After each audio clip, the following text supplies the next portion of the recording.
Hit the takedown, ground and pound, that was from the top. Heel hooking, omoplata, leave you in the knot. Pound for pound, been the greatest. Sitting on the top, and I'm laughing at the fools who think they coming for the spot. You ain't got a fucking shot, it's already mine. You can't never fucking stop, you know I stay on the grind. Broken bones and black eyes, they just part of the life.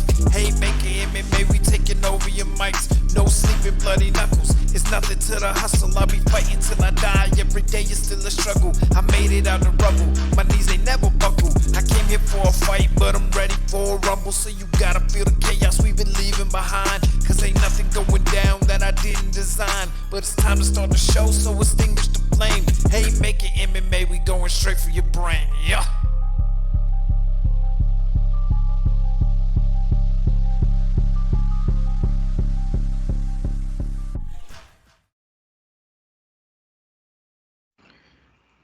Welcome back, Haymaker MMA.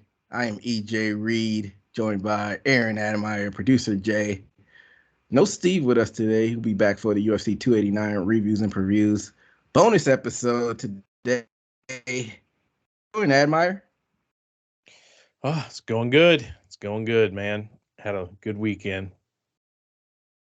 Yeah, someone had a birthday this past weekend, falling on a Mother's Day weekend. How'd that go? It was good, man. I was actually born on Mother's Day, so every few years it lands on it, and I am the gift to all mothers. You know, I do love the MILFs. Yeah, man. Happy belated birthday. You do anything fun for your birthday? Just hung out with my parents and my daughter and just cooked out, ate so much food, and just relaxed. What you cook? Fuck, man. We had my mom made chicken that was covered in like the French fried onions, and we had broccoli and rice, had like sausage and jalapeno cheese bread for breakfast, just all kinds of shit, man. We had brisket on Saturday. Eating good, eating good. You had like a cast iron type of dessert? Yeah. They asked me what kind of dessert I wanted for my birthday, so I said a pineapple upside down cake. They made me one of those in a cast iron skillet.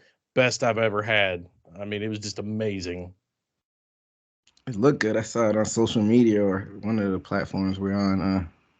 That's what's up, man. I don't think I've ever had a cast iron, any type of dessert, actually. It looked fire. It was easy to make. You made it or your mom made it? My mom and my daughter made it, and I mean, it's yellow cake mix. Throw some brown sugar and pineapples and cherries and shit on it, and yeah. That's what's up. That's what's up. Well, we hope all the listeners out there had a good Mother's Day weekend. Also, this weekend, we had an ABC card. Almeida versus Rosenstruck. Or should I say Rosenstruck versus Almeida. These ABC cards, man, they've tried to stack them up pretty well. They're like a step right below the pay-per-views. And I'll say, man, I think this card was a little bit more entertaining than the actual pay-per-view that was last week. Did you enjoy this one, man? Yeah, man. Like, me and you started messaging Saturday pretty early, and I couldn't believe how stacked this card was for being just a ABC card. I mean, a lot of big names on it. There was a ton of finishes.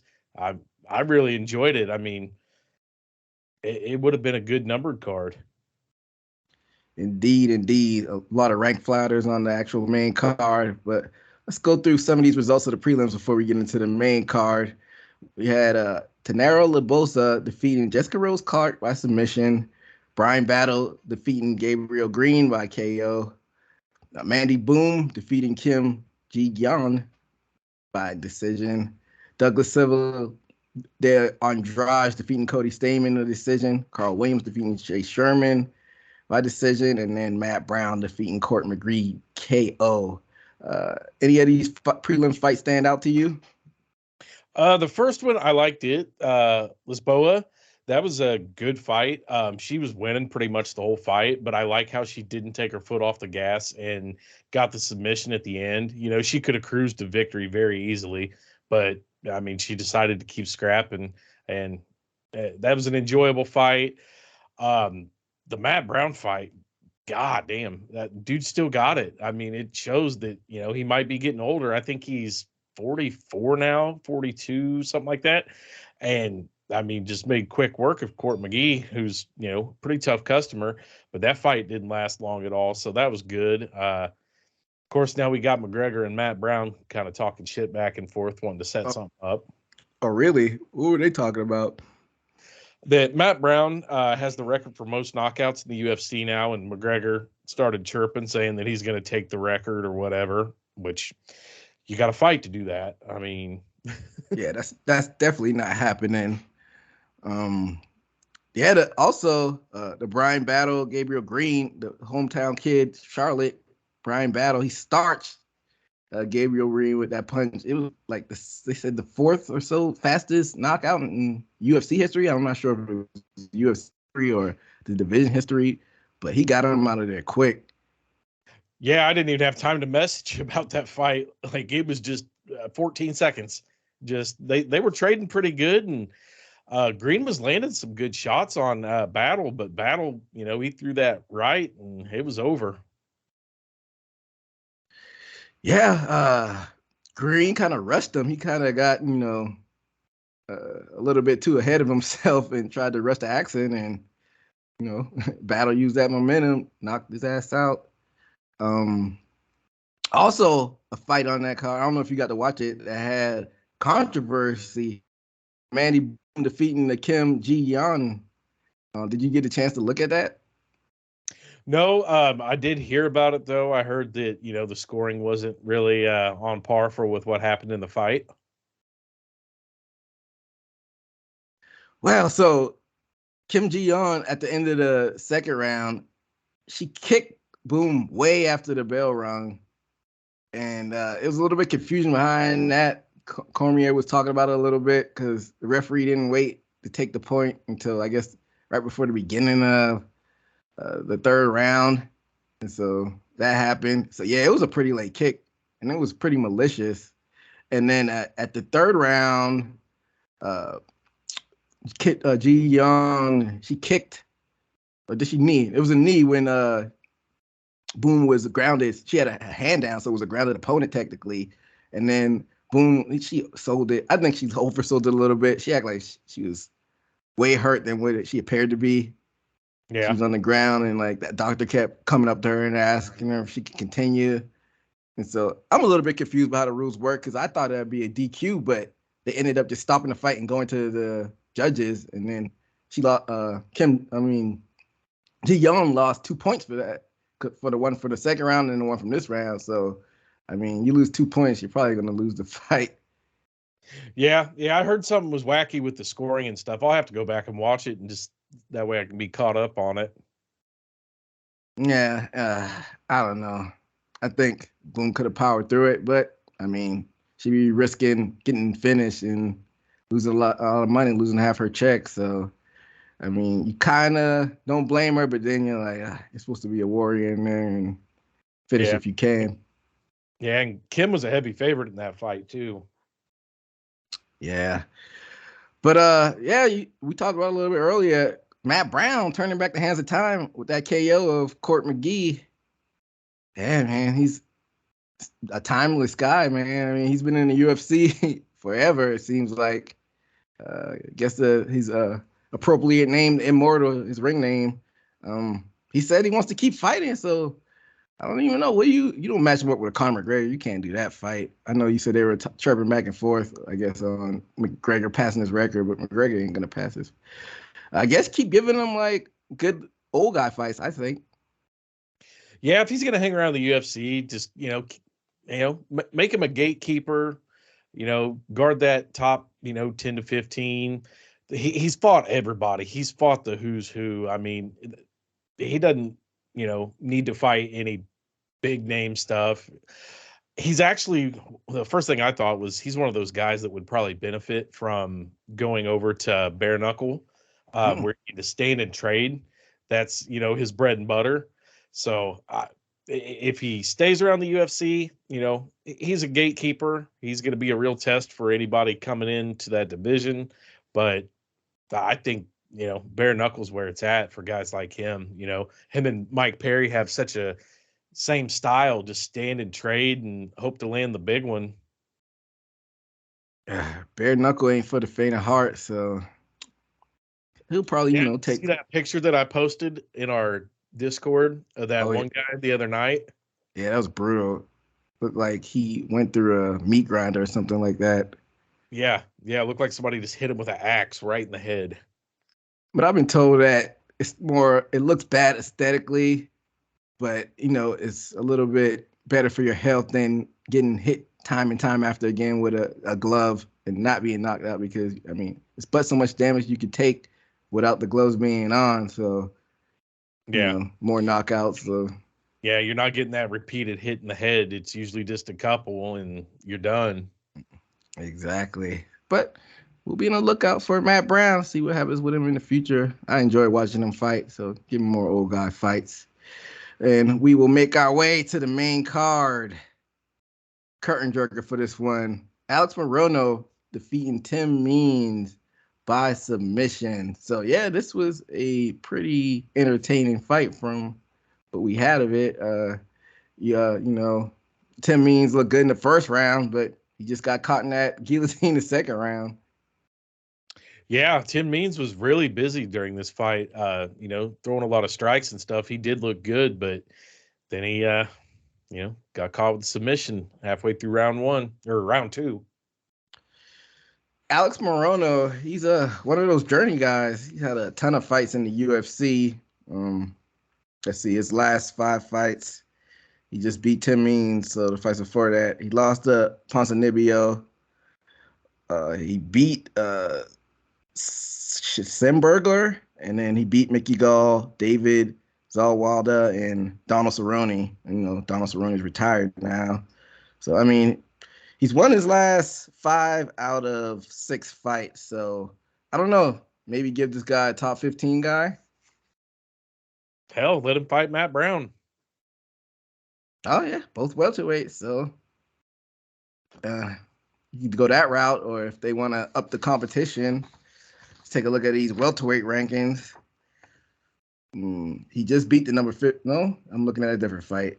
So number 15 guy, Daniel Rodriguez, just lost. So that wouldn't be Rodriguez is going to be ranked now. But I see Michel Pereira sitting there at number 14. If he doesn't have a fight, match him up with him. I like that fight, man. I like watching Michel fight. He's a wild dude. Doing backflips and trying to do in the middle of the fight. He's a wild guy for sure.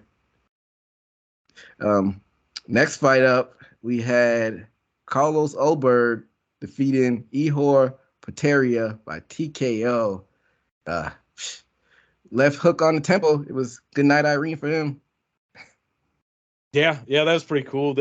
I like watching these New Zealander guys fight, man. They're just always tough, like Robert Whitaker, and that's where Mark Hunt was from. The New Zealand, Australia area. Them guys, they always seem to just throw heavy lead. Exactly. And Ulberg, he's been in the UFC for a little bit now.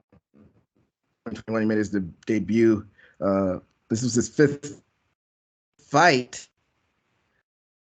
His only loss in the UFC is the guy we talked about last time. Lost to him by KO, but besides that, he's been on a 4-fight winning streak. Looks like it may be time to step the competition up for him after this win. Let's look at these light heavyweight ranks. I'm looking at the 11 through 15. You got Dustin Jacoby sitting there. I think he's just coming off an injury. Jimmy Crute, Khalil Roundtree, Dominic Reyes. Yeah, Dominic Reyes. Yeah, if he's not doing anything, I don't know if he has a fight lined up. Throw him against there. Let's see what this guy got.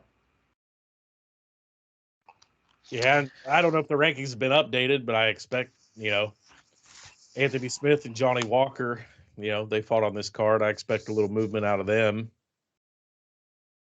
Oh, yeah. So we'll be talking about them in a little bit. But before we get to that, we had Ian Machado Gary defeating Daniel Rodriguez, TKO. So, both guys threw some hard shots, jabs, but then it was that head kick by Gary that finished him with some ground and pound after that. This Gary guy, man, he's got a lot of hype. He's undefeated, I'm pretty sure. Yep, he's undefeated, 12 wins. He's a guy from Ireland. You buying into the hype for this guy? Yeah, I am. He looked real good.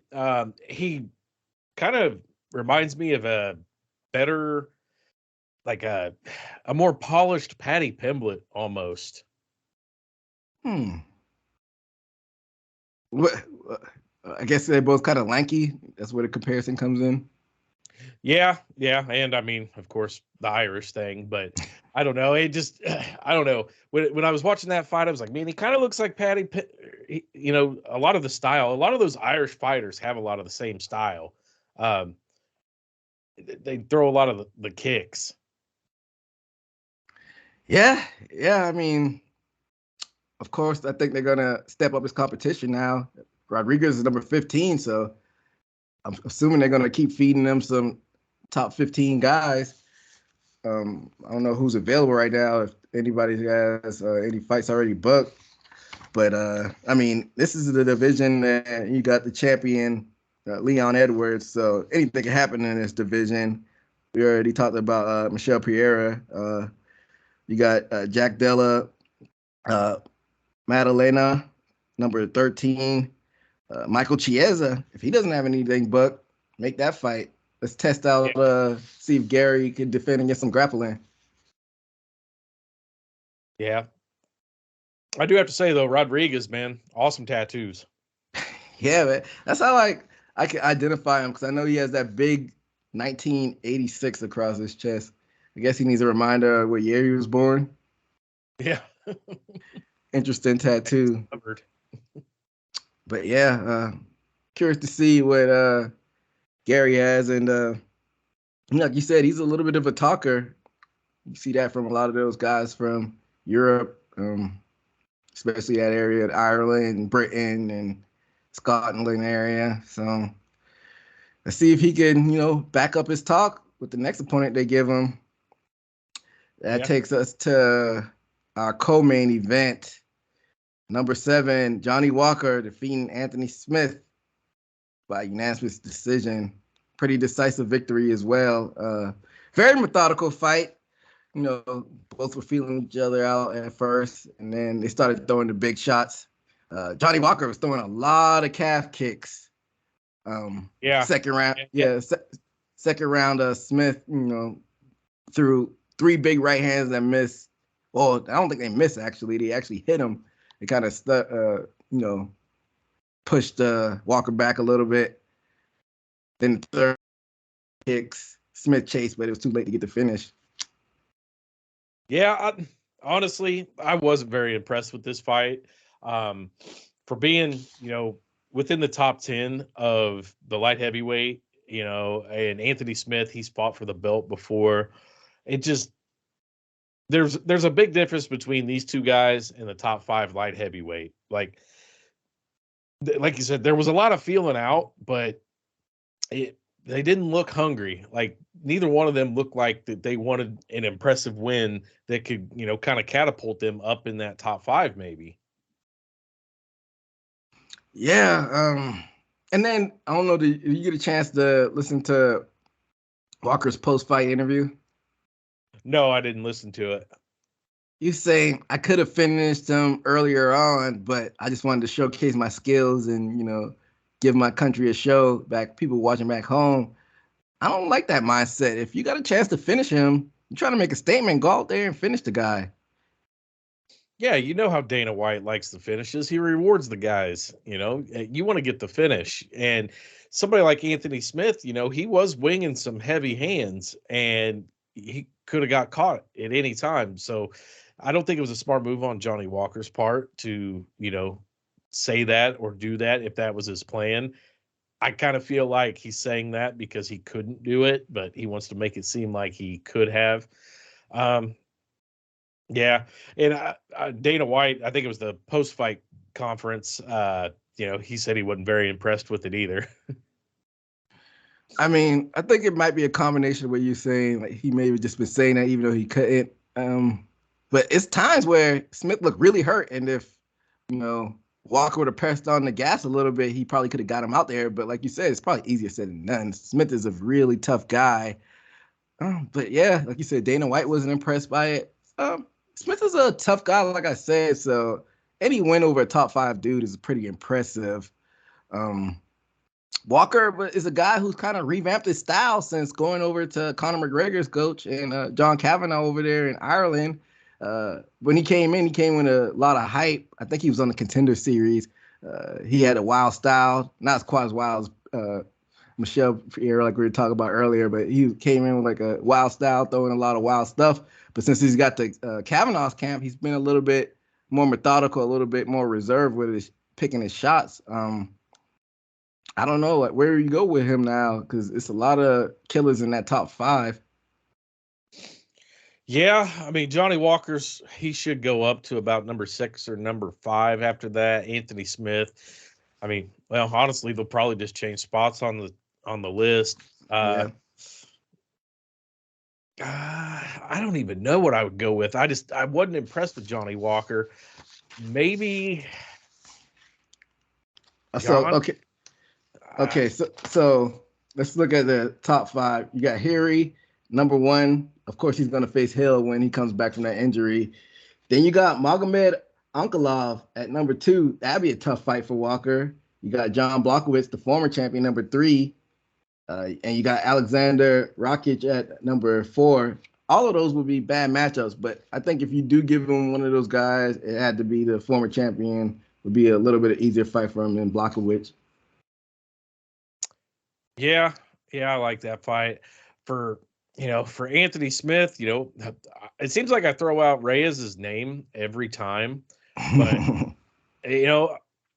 I like Reyes. I think he's a great fighter. I like his style, and it would be kind of a way for Reyes to get back in that top contendership, or it's a way for Anthony Smith to kind of make sure he still has it. Anthony Smith, he just, to me, hasn't been the same fighter since he lost to Jones.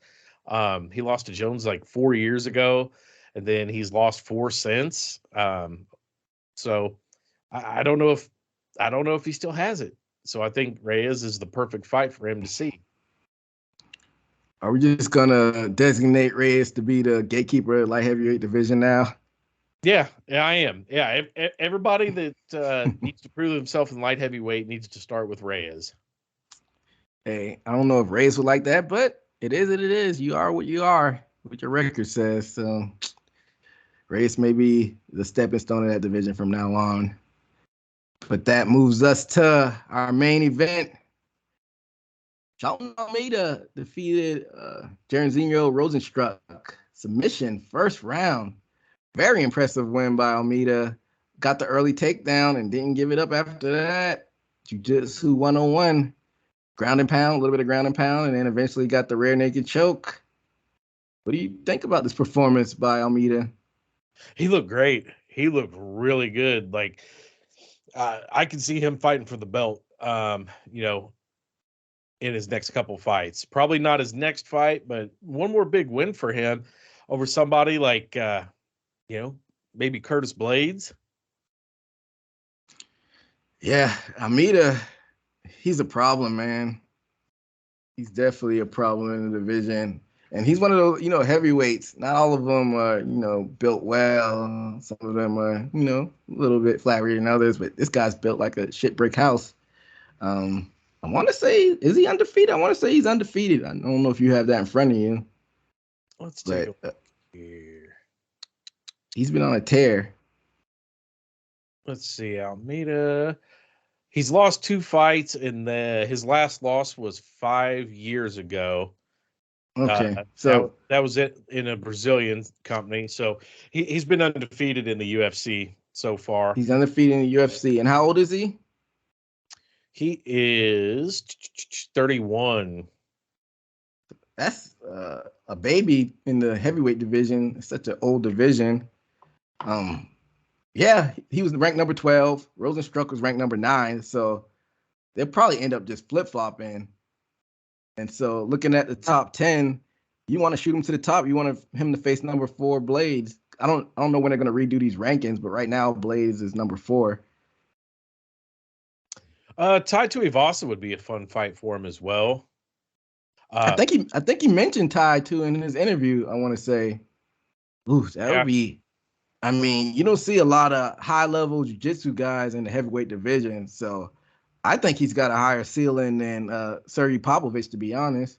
Even though Popovich got that wrestling background, but I don't think we've really seen it yet because he's been striking and knocking people out. But this guy seems like he has all the tools in his arsenal.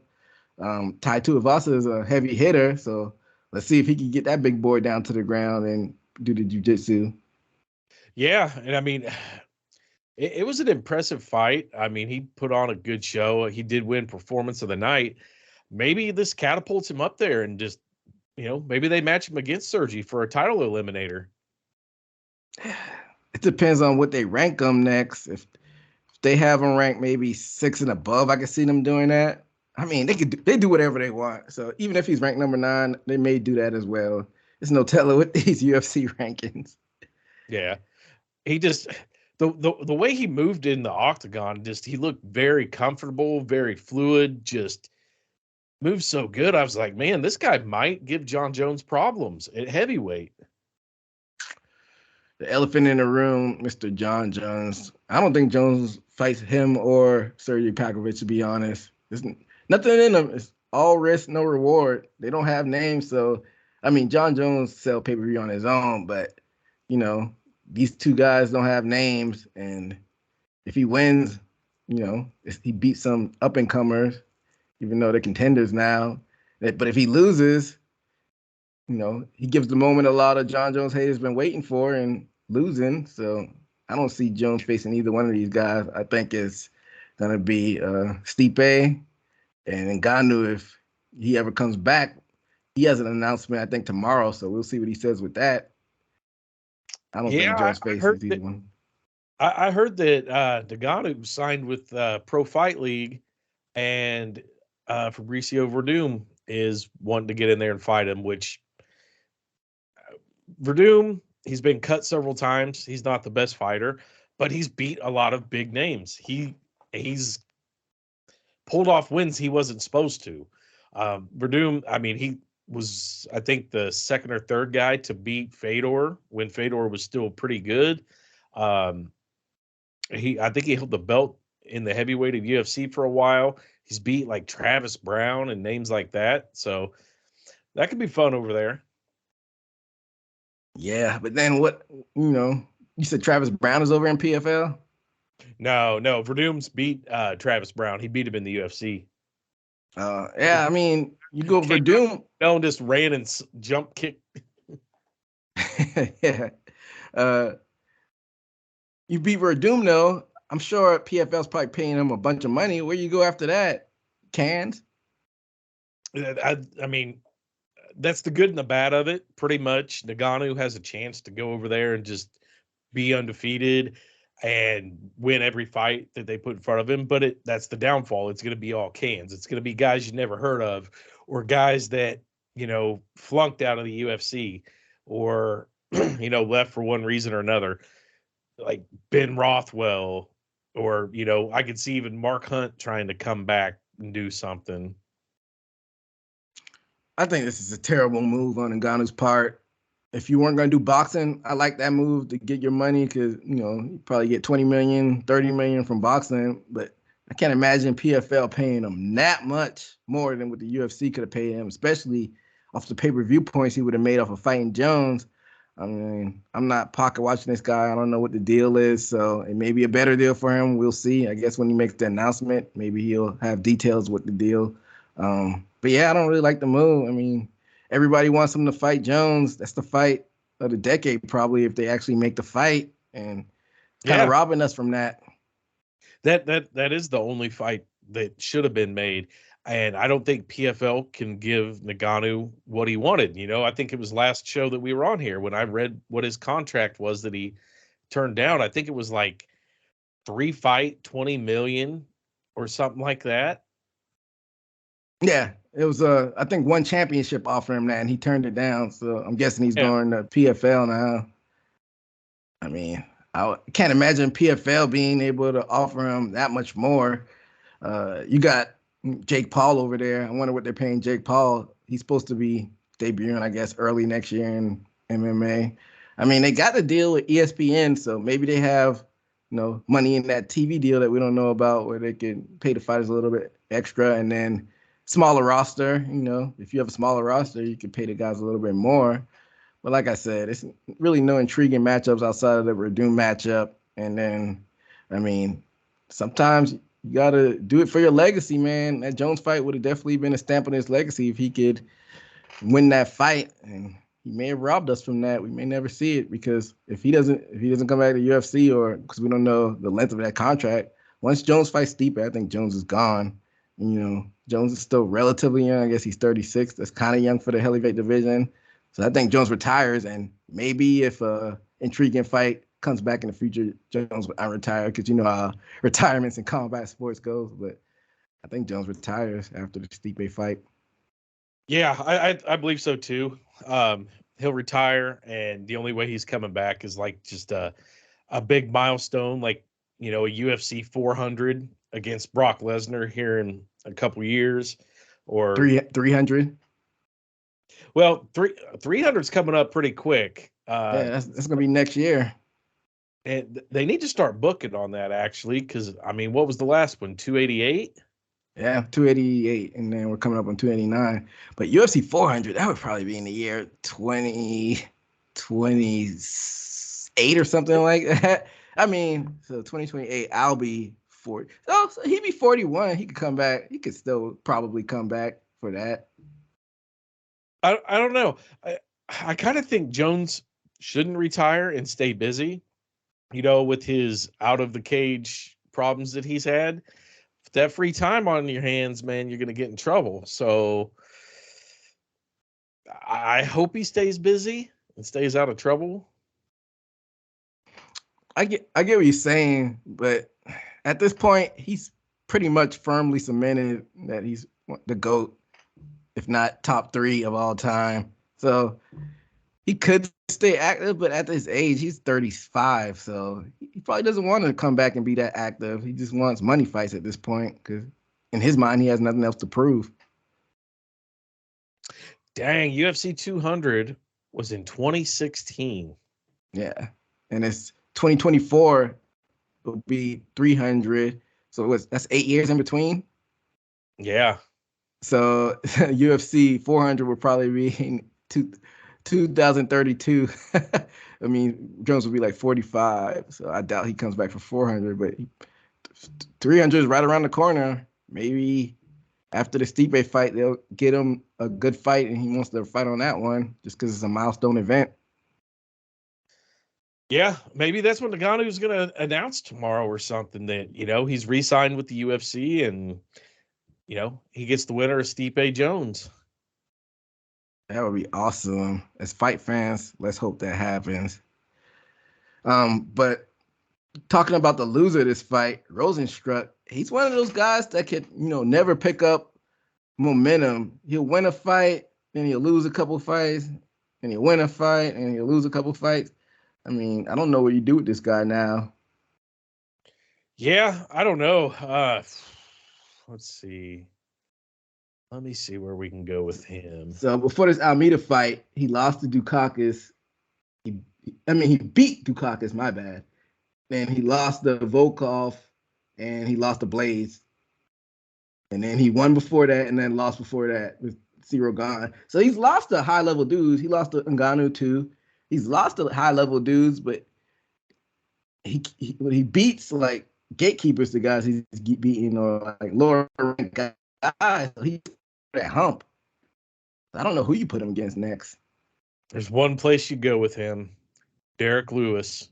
Oh, I don't think they face each other yet. They haven't. 2 big swingers, big boys that just want to stand and bang. Yeah, let them headline the prelims, or give them their own fight night card to headline. And I think it'd be good because, I mean, you're guaranteed to see a knockout there, and they're just going to swing. I mean, he does have some good wins on his record, though. I mean, he beat Junior Dos Santos. He's beat Overeem, Andrei Arlovsky. Yeah, But but then, all of he's those lost everybody that's top 5 to 10 as well. all of those wins you named off haven't aged well. The way those guys' careers ended, but at the time, those guys had big names, so I somewhat agree with Yeah, those those were names. like 4 years ago. So, Yeah, I mean, he might be another gatekeeper of that division. Like you said, he can main event a fight night card, be a curtain jerk on a pay per view, or be the the highlighted fight on the prelims, showcase fight, as they say. yeah. And Yeah, it would be a good fight, him and Derek Lewis, but I think he pulls off the win because he's got, such a strong kickboxing background that I think he would just batter Derek Lewis with kicks, and get him slowed down and then stick him on the fence and probably TKO. Derek Lewis is one of those fighters you don't know what you're gonna get. The fights you think he should lose, he ends up winning, and vice versa. So you never know. He has the equalizer and those fists that he has. But I agree with you. That'd be a fun fight to put on if Lewis doesn't have anything scheduled in the future. I hadn't really looked at his schedule, but yeah, bring me that fight. Well, that brings us to the end of the card. Bonus episode for the listeners out there. Give y'all something before the next show we have for the next pay per view. Anything you got before we get on out of here, Admire? Do you plan on watching The Ultimate Fighter this season? I am. I'm probably like one of the only few people to actually watch the show still. I've watched all the ESPN Plus seasons that they've got since coming back. I mean, it's a nice, fun watch, even though the winners don't really get the popularity like the early winners got. But I'm definitely gonna watch. They definitely ramped up the ramifications this season by having McGregor and Michael Chandler being the coaches, and that they're going to be on biggest ESPN. They're going to simulcast on ESPN and ESPN Plus, so they're on the main TV channel. So I'm definitely going to watch. Yeah, I'm gonna watch it as well. I got to see kind of some opening clips of it, and seems like Chandler and McGregor, got along pretty well in that opening part that I did see. There's been a couple posts that I've seen that said that they got in an altercation or McGregor swung and landed it, but I think it was probably all clickbait. I mean, Michael Chandler is a pretty respectful guy. We know McGregor's a big shit talker when he has the cameras on and stuff, but outside of that, he's pretty respectful. The only thing I don't like is McGregor's coaching style. I don't like it. The last time he was a coach against Uriah Faber, McGregor shows up to the gym in suits and watches and glasses and all that shit. Like, he doesn't get in there and actually train with his fighters like they used to back in the day. He's just kind of a motivation coach. You talking about McGregor? Yeah. Yeah, I mean, we know he's probably not doing that much coaching. He's there for the check, and we're gonna get a lot of sound bites from him. I can not imagine him really giving you a lot of X's and O's. But with the Ultimate Fighter, they bring their coaches in, so it's mostly their coaches doing all the work, and they come in, look for a little bit, and then go out.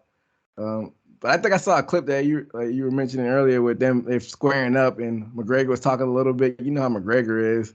He cuts it on for the camera, and I'm sure when the cameras are off, he's like you said, respectable. We're gonna get a lot of sound bites from that show, so I'll definitely be watching. I'll call it now. Team Chandler is going to have the most wins. You think so? Yeah, and I say that just because Chandler is such a high level, MMA fighter that, he's one of the best wrestlers in the world.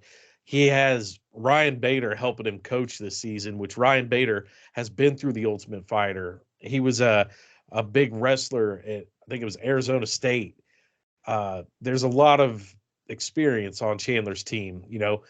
Kavanaugh is a good coach. He's going to be helping McGregor. He's brought a lot of belts to that team, but I'm just going to go with Team Chandler. I'll go with Team McGregor just to make it interesting. Yeah. It's bantamweights and lightweights. Yeah, I mean, if this season is entertaining, maybe we do some reviews on here, do little short 10-minute, 15-minute bonus episodes for reviews if we have time. We'll see. We'll keep y'all posted if we do that. Anything else before we get out of here, Amar? That's it. It's Monday. It is Monday. And again, shouts out to Jay, shouts out to Steve out there. We will be back next month to preview and review UFC 289. Be on the lookout for our other platforms, me on Boot to the Face and Admire on 80 Proof Podcast. And that'll do it for us for this bonus episode. Until next time, be safe out there. Peace.